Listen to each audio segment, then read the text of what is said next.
दोस्तों, आप में से बहुत कम लोग इस बात को जानते होंगे कि अमेरिका ने भारत के ऊपर साल 2013 में नेशनल ट्रीटमेंट का केस WTO में जाकर के ठोक दिया था। असल में नेचुरल ट्रीटमेंट उस प्रोसेस को कहा जाता है जहां पर कोई भी देश अपनी कंपनियों को बहुत ज़्यादा प्राथमिकता देना शुरू कर दे। ऐसा ही कुछ एलोकेशंस अमेरिका ने भारत के ऊपर साल 2013 में लगाए थे और अमेरिका का कहना था कि भारत जो भी बड़े बड़े सोलर पैनल्स और प्रोजेक्ट सेटअप कर रहा है और उसमें उनकी जो डोमेस्टिक कंपनी है वहां से सोलर पैनल्स का प्रोजेक्ट बहुत ज़्यादा किया जा रहा है, क्योंकि अमेरिका भारत के अंदर भारी मात्रा में सोलर पैनल्स एक्सपोर्ट कर रहा था और इससे कहीं ना कहीं अमेरिका को नुकसान हो रहे थे। लेकिन वक्त ने 360 डिग्री पलटी मार ली है और आज सिचुएशन कुछ ऐसी है कि भारत अमेरिका का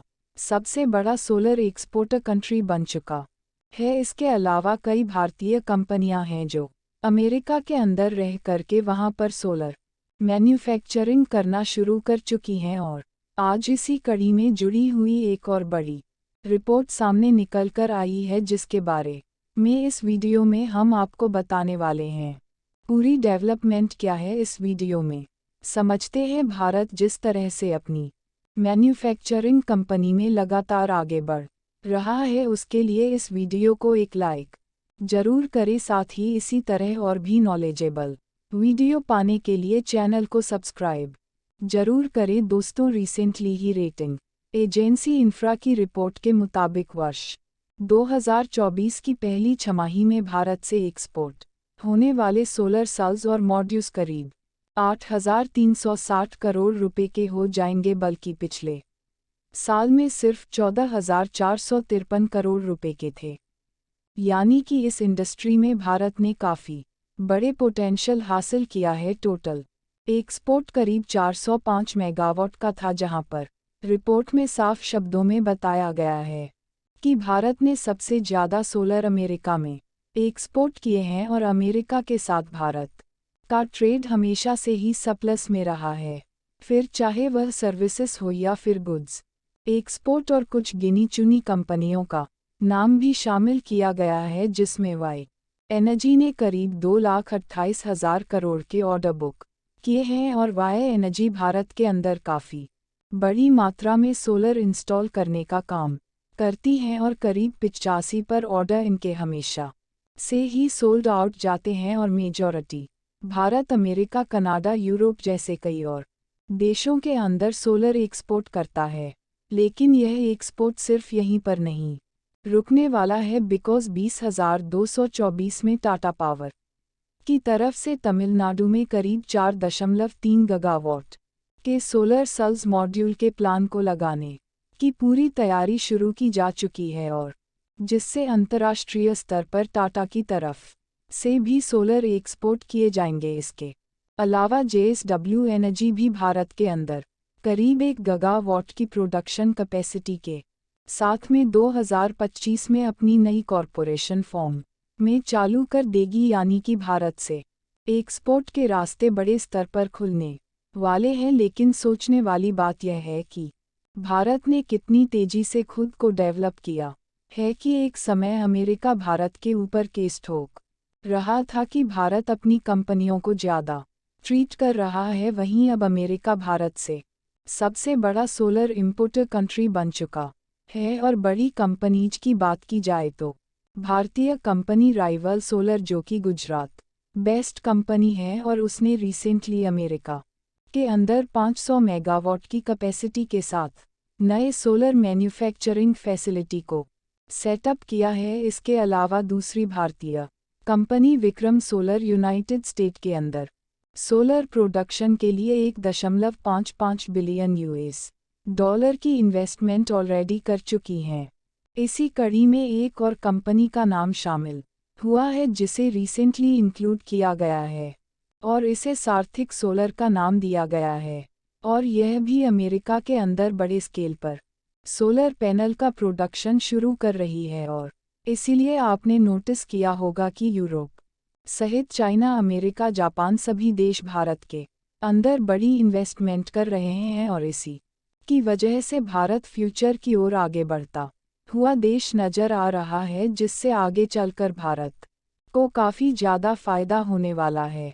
दोस्तों, इसके अलावा भी भारत को एक और बहुत बड़ा फायदा होने वाला है, क्योंकि भारतीय नेवी ऑफिसर की डेथ पेनल्टी की अपील को एक्सेप्ट करते हुए अपने लिए भारत से एक और बहुत बड़ा बिजनेस क्रिएट कर लिया है। और यह कोई छोटा मोटा बेजोस नहीं, बल्कि कतर को करीब 10 मिलियन मेट्रिक टन की सप्लाई का एक और बहुत बड़ा कॉन्ट्रैक्ट रिसीव हो सकता है।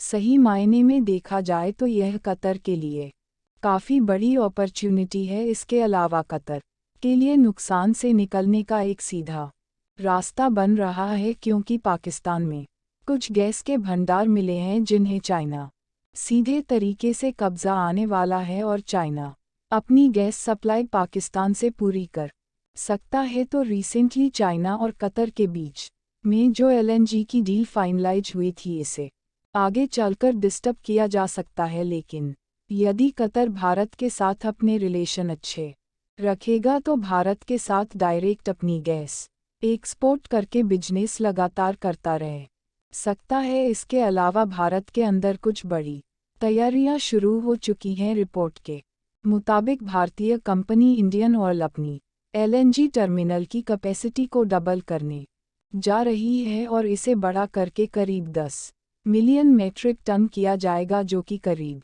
6.3 मिलियन मीट्रिक टन है। वहीं भारत के पेट्रोलियम मिनिस्टर ने डिसाइड कर लिया है कि भारत के अंदर एनर्जी कंजप्शन के अंदर अब एलएनजी की कैपेसिटी और ज़्यादा बढ़ाई जाएगी, और 2030 तक इसे करीब 15 पर तक किया जाएगा, जो कि अभी सिर्फ 6.2 पर है। इस पर इंडिया ऑयल का कहना है कि नोट टर्मिनल के अंदर कई और कंपनी को भी पार्टिसिपेट करने का मौका देंगे, और भारत के अंदर ओवरऑल गैस कंजप्शन बढ़ने वाला है। और इंडियन ऑयल ने इसकी तैयारी कुछ महीनों पहले से ही करनी शुरू कर दी है, जहां पर ओआईसी ने रिसेंटली करीब 14 सालों के लिए $11 बिलियन के एग्रीमेंट को फाइनलाइज किया है एलएनजी सप्लाई के लिए। अब इस डील के अंदर कौन से देश पार्टिसिपेट कर रहे हैं या फिर नहीं, इसके बारे में कुछ भी नहीं बोला जा सकता।